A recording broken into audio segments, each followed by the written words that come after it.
the epic saga of Filipino history. What's up, myth seekers and history enthusiasts?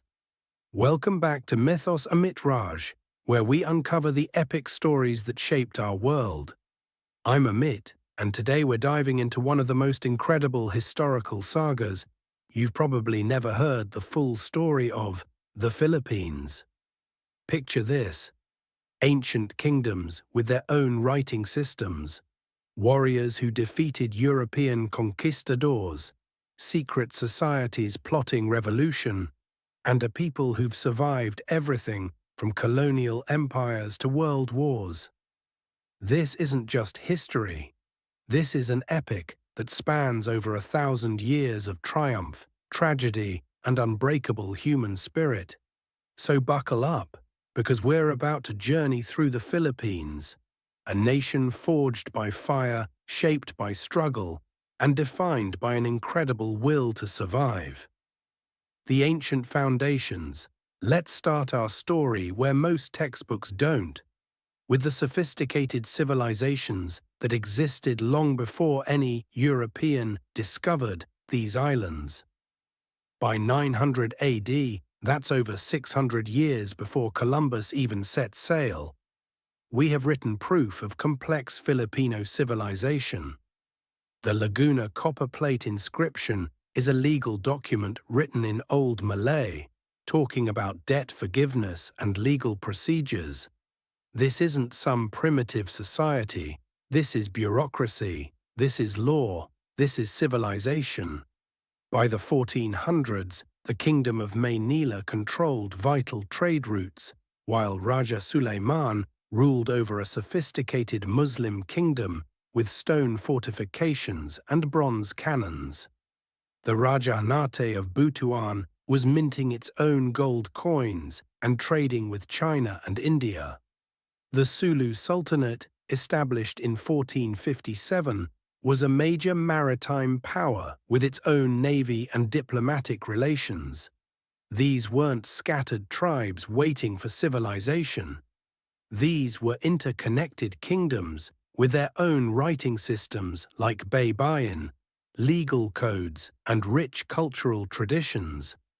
The Banawe rice terraces, built 2,000 years ago, still feed people today. That's engineering that puts modern projects to shame.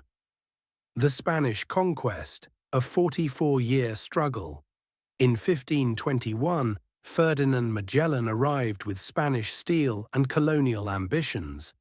But here's where most history books get it wrong. They make it sound like the Spanish just waltzed in and took over.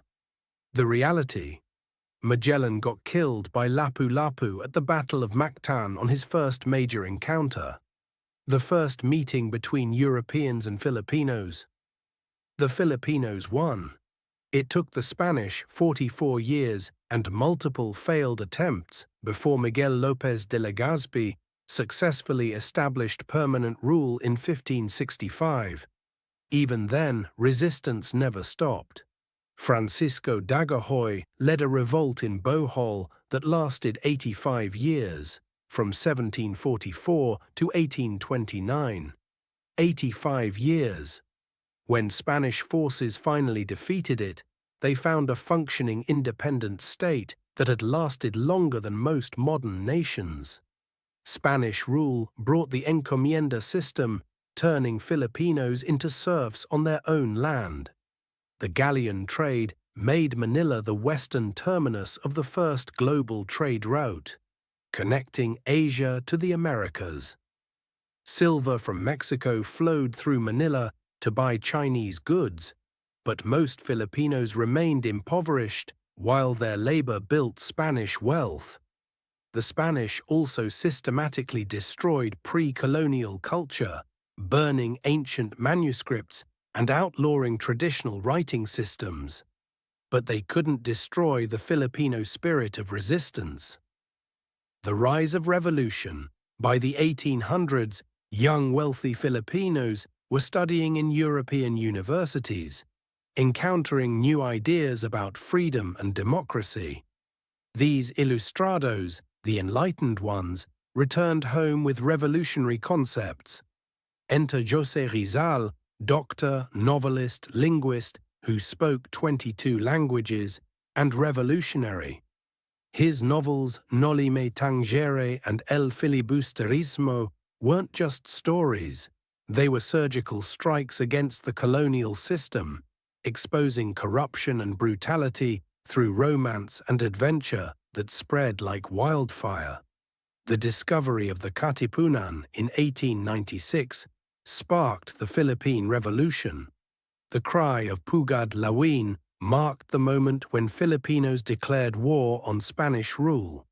With minimal external support and mostly improvised weapons, Filipino revolutionaries took control of most of Luzon within months, establishing the First Philippine Republic and proving Filipinos could govern themselves. The American betrayal. Just as victory seemed within reach, the Spanish-American War erupted in 1898. Filipino revolutionaries initially welcomed American forces as allies, but the Treaty of Paris sold the Philippines to the United States for $20 million. Imagine learning your homeland had been sold like property without your consent. The Philippine-American War from 1899 to 1902 was brutal. Americans used concentration camps, torture, and scorched earth tactics. The water cure, forcing water down prisoners' throats, then beating their bloated stomachs, became standard interrogation. American soldiers wrote letters home describing burning villages and killing civilians. But Filipinos adapted with guerrilla tactics. Leaders like General Antonio Luna transformed revolutionary forces into disciplined armies. The war officially saw over 75,000 Filipino and American prisoners forced to march 65 miles without food or water. Thousands died along the way. But instead of accepting defeat, resistance movements sprouted across the archipelago. The Hukbalahap controlled large portions of central Luzon. Captain Nieves Fernandez led 110 men in guerrilla operations on Leyte.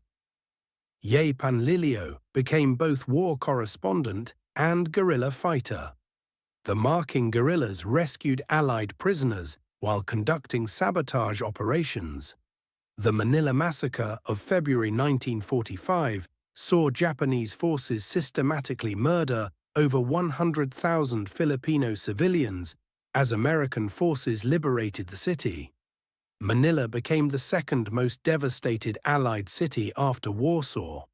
Yet through it all, stories of Bayanihan, community cooperation, emerged. Families shared their last grains of rice, villages hid resistance fighters, and ordinary people performed extraordinary acts of courage. José Abad Santos, Chief Justice, chose death over collaboration, telling his son, "I prefer to die rather than live in shame." Independence and people power. Independence came on July 4, 1946, but with conditions that tied the Philippine economy to American interests. The post-war Huk Rebellion nearly toppled the government before Ramon Magsaysay's reforms brought stability. Ferdinand Marcos rose to power in 1965, initially seen as a charismatic leader. But in 1972, he declared martial law, beginning 14 years of authoritarian rule. Thousands of activists and journalists were arrested. The economy stagnated, while the Marcos family accumulated billions. The assassination of opposition leader Benigno Ninoy Aquino Jr. on August 21, 1983, sparked outrage that would topple Marcos. The People Power Revolution of February 22 to 25, 1986, showed the world what peaceful resistance could accomplish. Led by Corazon Aquino, Ninoy's widow, millions of Filipinos took to EDSA, demanding Marcos's removal. Images of nuns placing flowers in soldiers' gun barrels, of ordinary citizens standing before tanks, inspired democratic movements worldwide. Without firing a shot, Filipinos toppled a dictator and restored democracy. Modern Philippines and eternal spirit, post-EDSA Philippines has faced natural disasters like the 1991 Mount Pinatubo eruption, economic challenges, and ongoing conflicts.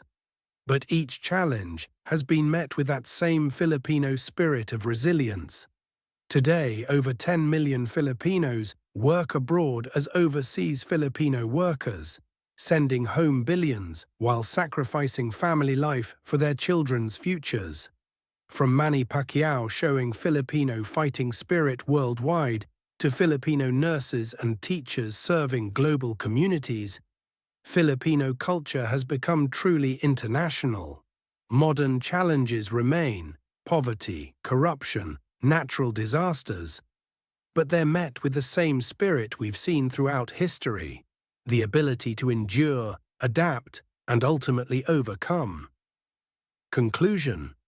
So there you have it, Myth Seekers, the epic saga of Filipino history. From ancient kingdoms to resistance against Spanish, American, and Japanese rule, to the people power revolution that inspired the world, this is a story of a people who never gave up on their dreams of freedom and dignity. Every time someone tried to erase Filipino identity, the Filipino spirit found a way to survive and triumph. From Lapu-Lapu to the EDSA revolution, Filipinos have consistently chosen hope over despair, unity over division. This isn't just Philippine history, it's a masterclass in human resilience that offers lessons for anyone facing impossible challenges. What part of this incredible story resonated most with you? Let me know in the comments. If this opened your eyes to stories you'd never heard, smash that like button. Subscribe to Mythos Amit Raj for more epic historical sagas, and ring that notification bell. Remember, history isn't just about the past, it's about understanding how we got here and where we might go next. Until next time, keep exploring the myths behind the history.